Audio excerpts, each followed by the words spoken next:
Samantala, sa Bohol pa rin, yung hometown ni Karen, nagpunta po ako doon last week at kinatatakutan doon yung isang uri ng hayop kung tawagin nila tuyom o sea urchin kasi matatalas ang tinik nito. Pero itong mga hayop na ito ay itinuturing na hulog ng langit ng ilang bata roon.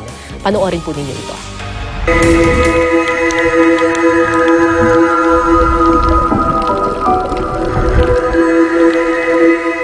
Sa ilalim ng malawak at makulay na karagatan, may isang klase ng hayop na kinatatakutan dahil sa kakaiba nitong itsura.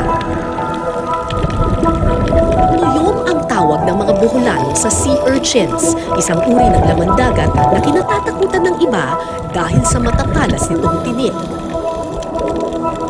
Di para, do! Aliba! Anong gagamitin ninyo pangkuha? Kahoy. Ito?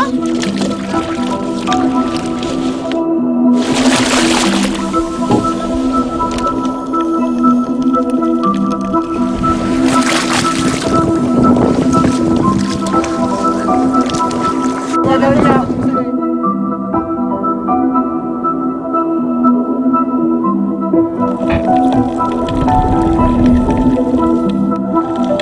Dahil karaniwang nakatago sa batuhan, madalas itong makasugat kapag natapakan.